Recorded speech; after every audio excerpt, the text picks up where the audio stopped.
मोनसे गोजोनथाव खौरां बडलेण्ड फुटबल हानजाया उडिशायाव बाजि राउट काप 2022 गेलेनाया 2 गलाव देरहाबाय। खोब गोजोनथाव आरो बाख्नायजाथाव। बडलेण्ड जोलुर हानजानि बियो मोनसे गेदेर जाफुंसारनाय। थारैनो बर'नि जारिमिननि बियो मोनसे गेदेर बाहागो। बिटिआर सरकारनि मददजों बडलेण्ड जोलुर हानजाया उडिशायाव बाजि राउट काप गेलेदों। गेलेनाय बादायलायनाया बडलेण्ड फुटबल एफसी आरो उडिशा फुटबल एफसीनि गेजेराव जायो। उडिशानि ब्लेक डायमन्ड स्टेडियामाव बे बाख्नायजाथाव गेलेनाया जायो। बेबायदिनो गेलेनानै बडलेण्ड फुटबल हानजाया उडिशा फुटबल हानजाखौ 2 गलाव फेजेनो आरो देरहासार जानो हायो। बडलेण्ड फुटबल हानजाया गोब्राब नाजानायनि गेजेरजों गेलेनानै बर' हारिनि गेजेराव गोजोनथाव बुब्लि लाबोनो हादों।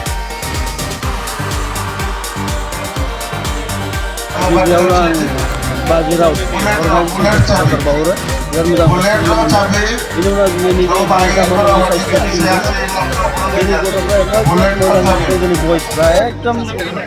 प्रोफेशनल फुटबल प्लेयर बादि गेलेनानै दिनै मोनसे उडिशानि रायजो राजाफ्रा मोजां मोनदों, बाख्नायदों।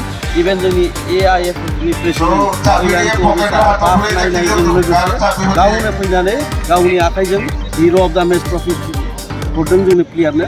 प्लास गावनो मोनसे आंनि केमेरायाव सेल्फि लानांगौ, आंनि केमेरायाव नोंसोर टीमनि फट' थानांगौ होननाय लेखा गाव फैनानै जोंनि सेल्फि लाफैदों। बिराद गोजोनथाव बाथ्रा आरो लोगोसे मोनसे स्पिरिट फैदों आरोखि बड'लेण्डआव, जाहाथे जों देरहानो थांदों first time out of state उडिशायाव फैनानै।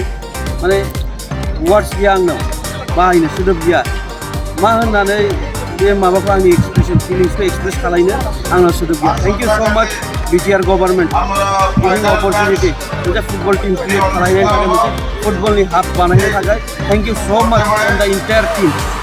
मोनसे फोसावथाय क'क्राझार जिल्लानि सिङाव थानाय दा रियेलिटी पाब्लिक स्कुलाव पाब्लिक रिलेसन अफिसारनि गोनांथि जादों।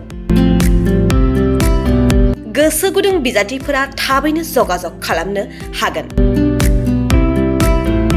पाब्लिक रिलेसन अफिसारनि थाखाय बिजाथिया इंराजि आयदायाव MA खालामनाय जानांगोन, नङाब्ला मास कमिउनिकेशन एन्ड जार्नालिज्म आयदायाव MA खालामनाय जानांगोन।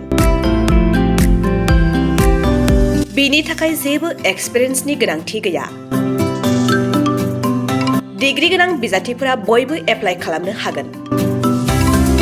दान बान्थाखौ 15,000निफ्राय 20,000सिम होनाय जागोन।